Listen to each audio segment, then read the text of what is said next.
Hello, and welcome to this special Christmas episode of Anime Audio Commentary. Today I'll be commenting on episode 3 of Ore Monogatari. If you'd like to watch along, then start watching now.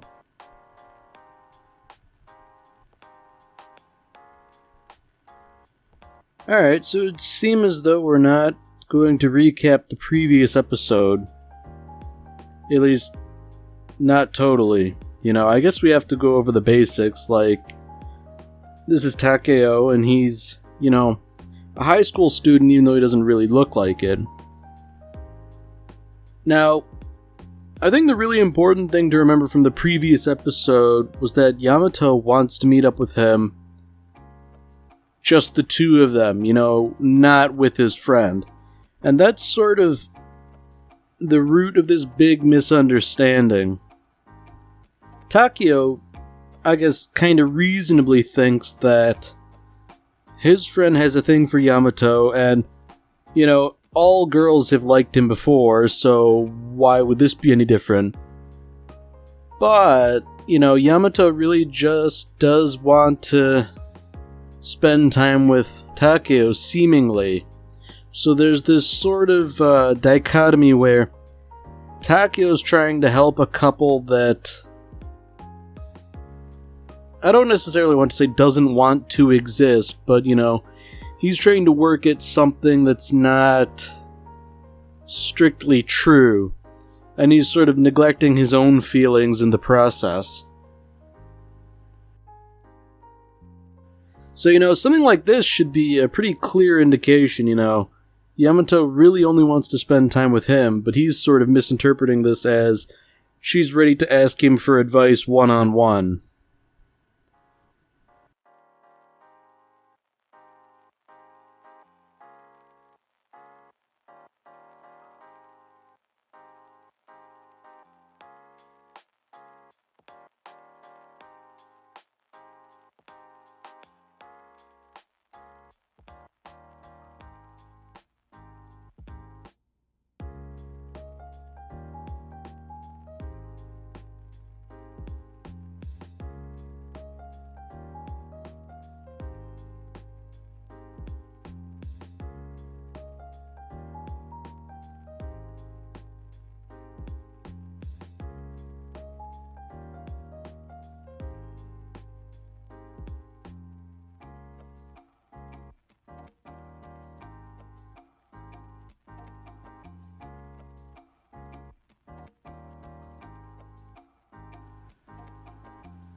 So it would seem as though the title of this episode is in reference to that little parable that was mentioned at the beginning. And seeing as how it's referencing the Blue Ogre, I think it's fairly reasonable to say Takeo is going to be focusing on helping his friend. Yeah, so I feel like this should be a pretty big hint. Yamato's very clearly gone out of her way to dress up and, I guess, style her hair. I mean, Takeo noticed, she's extra cute today, but, I don't think he gets what precisely the purpose of this whole thing was.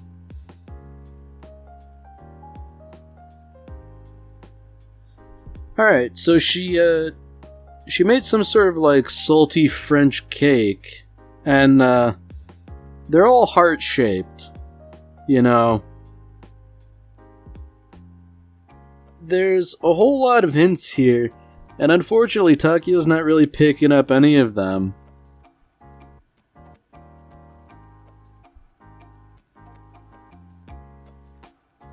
So I guess the question is, what is Yamato going to say here that could be misconstrued? Because she very clearly does want to say something. Alright, so there we go. You know, she sort of brings up Takeo's friend, sort of in passing. You know, she likely didn't mean anything by it. But unfortunately, this has given Takeo the opportunity to talk him up. And it's not that he doesn't deserve something like that, but it's sort of, I don't know, it just derails the entire purpose of this meeting. And I feel like Takeo talking so highly of him, if the slightly mournful background music is any hint, you know, it would seem as though Yamato's slightly discouraged by this. You know, I mean, she's basically gone out of her way to cook for him and to meet up with him one-on-one. And granted, she's not exactly being forthright either, at least in terms of coming out and saying it, what she means, but I don't know. You know, this is sort of a recurring theme, both in anime and just in life in general. Like, the best course of action is really just to say what you mean and to be forthright. I mean, case in point, I feel like this wouldn't be happening if, everybody would just say what they mean. I mean, that's kind of harsh, I guess. You know, you can't really blame Yamato too much, but boy, Takeo really screwed the pooch. And I guess that would be a rather horrible situation to be in, especially seeing as how he has no idea what happened. But, you know, effectively this was tantamount to a rejection.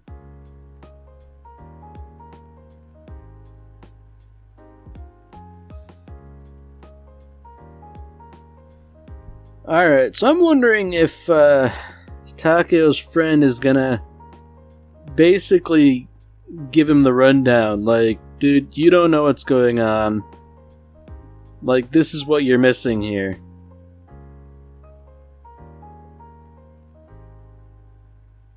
Alright, well, there we go. Good on him for just sort of dropping the hammer like that. You know, it makes sense Takeo wouldn't believe him.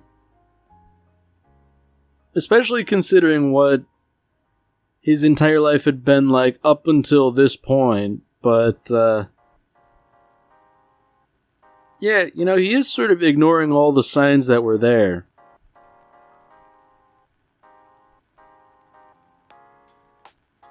So I feel like this is going to be a bit of a reversal of roles here. Makoto is going to, I guess, try and help Takeo get a relationship going. That's kind of interesting, I guess. You know, because the poor guy, he definitely could use the help, seeing as how he's drastically misinterpreted everything else. Although that said, you know, Makoto, he, I guess, had this conversation back in the first episode.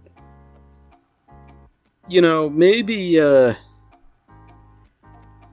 he could have shared that knowledge a little bit earlier, seeing as how he was privy to it.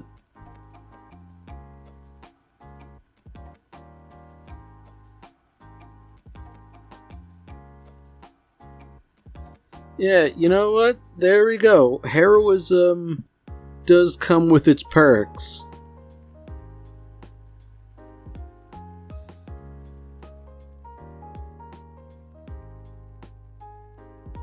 Yeah, so this is actually kind of interesting, you know. We're sort of going back and seeing how things were misinterpreted. You know, it wasn't that she wanted Makoto to stay, per se, it was that she was nervous. Yeah, that's interesting, you know, I guess the signs were there.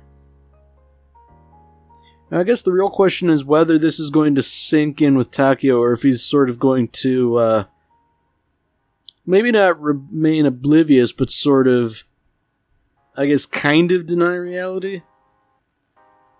That would be an interesting angle.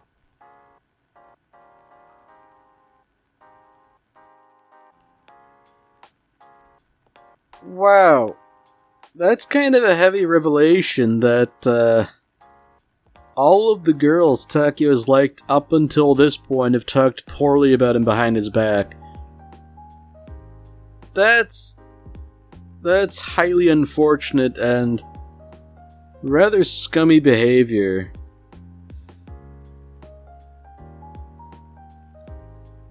Alright, so in retrospect, Makoto was a really good guy, you know.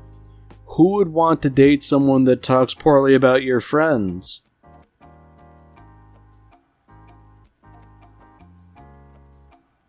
Man, you know, I'm really digging this episode. I think this is some good stuff.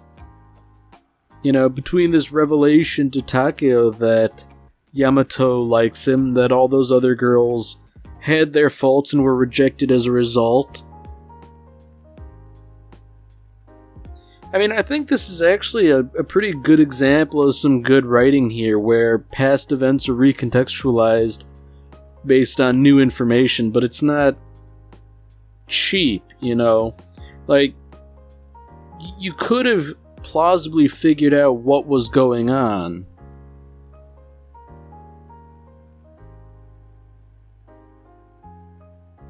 Now, maybe that's like a weird perspective thing, but it looks like that one leg of the bed wasn't on the floor. I mean, I guess it kind of makes sense that Takeo is such a gigantic man that he would prop the entire thing up, but...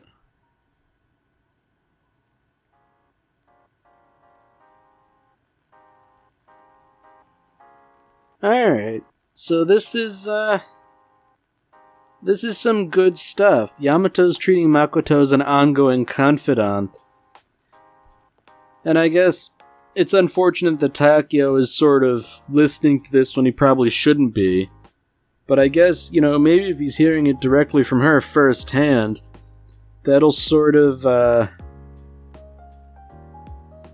I guess, enlighten him as to what the correct course of actions should be. I mean, if she's pouring her heart out heavily, and, you know, Makoto's definitely doing this on purpose, you know,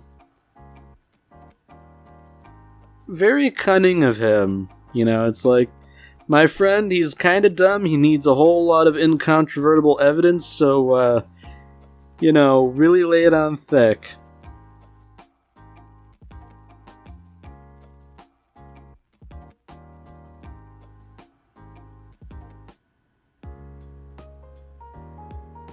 Man, that's,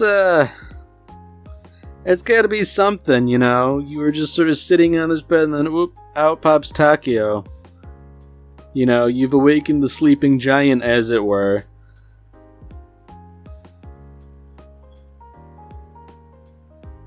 I guess, you know, I kind of figured something like this would go on for a little while, but it was nice of Makoto to sort of, you know, basically, like, slap them both upside the head and say, like, you know, hey, just be forthright, talk to each other, be honest. And it seems like it's actually working, you know. There is mutual attraction here, they've both declared it. So, you know, is that it? Is this the end, or, where do things go from here, given that this is only episode 3?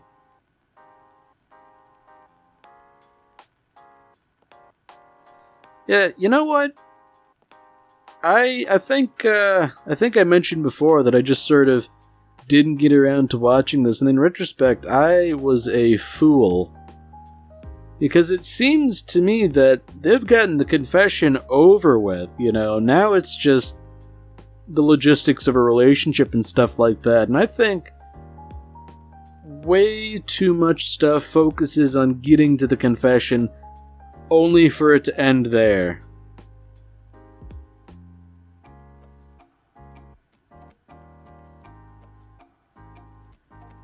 Yeah, you know, this is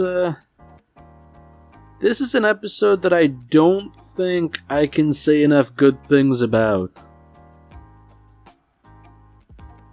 Because, even though everything has been sort of resolved between Takeo and Yamato, Takeo's still intent on helping his friend.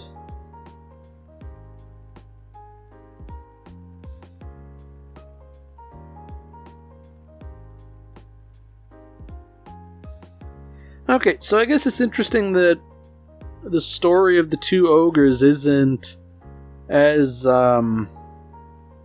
universal as I guess I would have assumed, seeing as how Yamato doesn't know what it's about. I mean, it's pretty straightforward, I would feel like. It's kind of like one of those universal stories almost, like Aesop's Fables and things like that.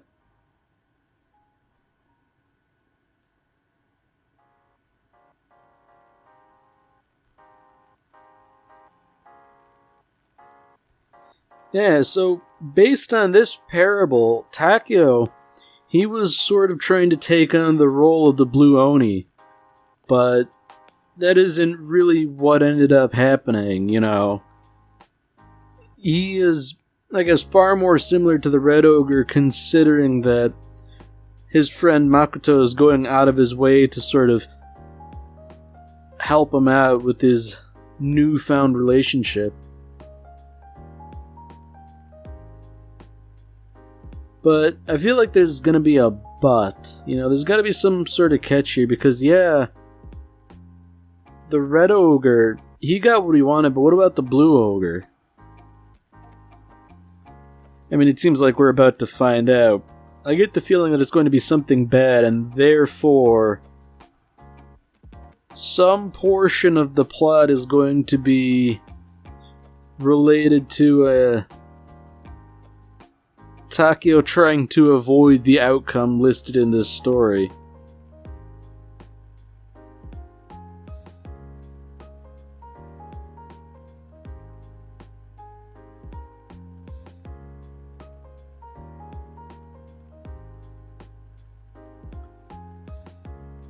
Alright, so here we go. The ultimate outcome of the story is that by becoming friends with the humans, the Red Ogre lost his friend in the Blue Ogre.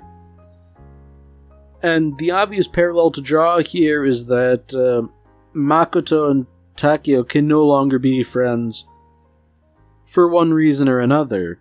But I mean, that doesn't necessarily have to be the case, I wouldn't think.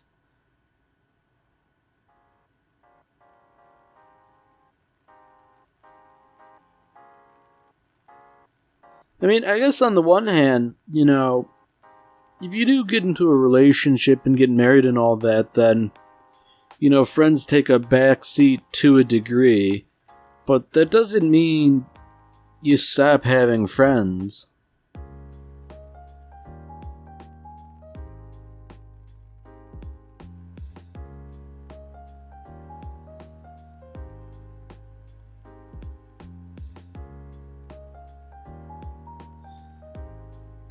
Man, Takeo's got a good friend, alright. I mean, I know this episode's sort of ending at a bit of a melancholy note, but I don't know, man, this is some good stuff.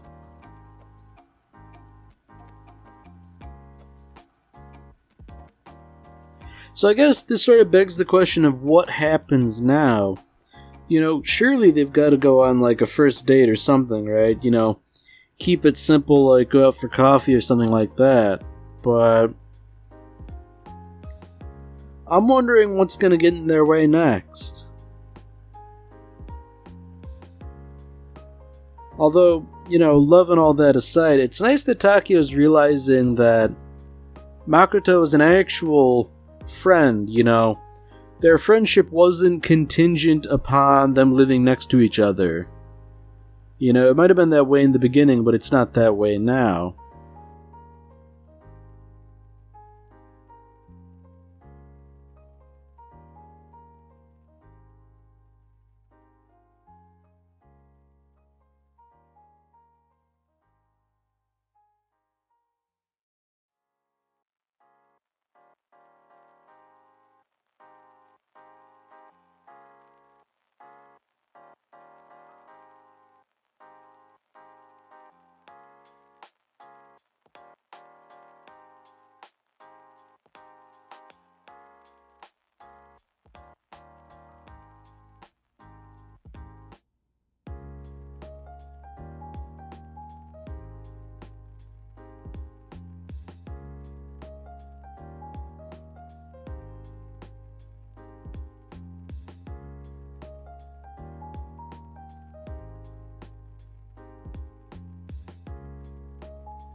So I guess it seems like it's sort of back to business as usual with the three of them together.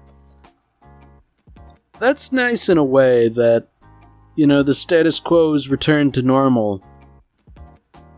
But, that said, the dynamic has changed to a degree. Like, Makoto's now the third wheel, and while Takeo and Yamato are certainly happy, it's not that he's unhappy, but, his sort of passivity is more pronounced now.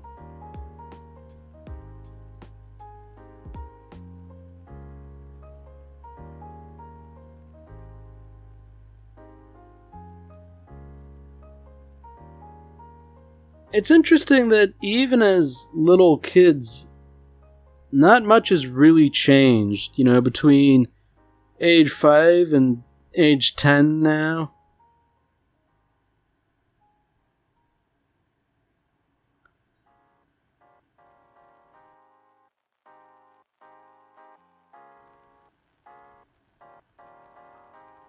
So I guess we're getting a little bit more information on Yamato. I'm not sure who precisely this girl is supposed to be, but if, she's a girlfriend or something, she's sort of doing that thing about talking behind his back. Well, she probably wasn't a girlfriend actually. I don't think Makoto's dated anyone. At least no one that we know of so far.